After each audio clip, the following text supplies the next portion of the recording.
Magandang araw po sa inyong lahat, Horian Jesus at si Maria.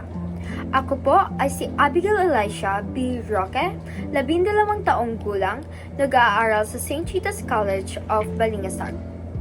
Ako po ay nasa ikapitong baitang sa Our Lady of Assumption. Ngayon, ipakilala ko po sa inyo ang isa sa mga kilalang aktor dito sa Pilipinas na si F. Sional Jose. Si F. Sional Jose ay isang tanyag na manunulat sa Pilipinas. Ipinanganak ito noong 3 ng Disyembre 1924 sa Rosales, Pangasinan.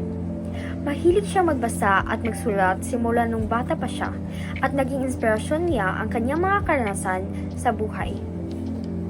Nag-aral si Sional Jose sa University of the Philippines at naging mas mahusay sa pagsulat.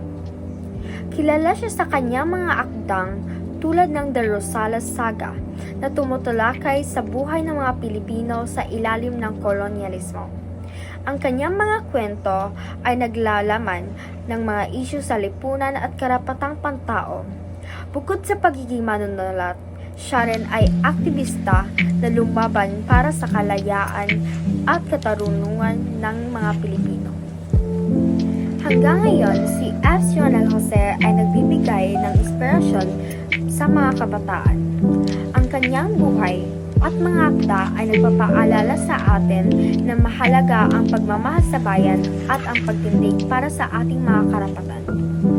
Siya ay isang simbolo ng katatagan at pag-asa para sa mga Pilipino.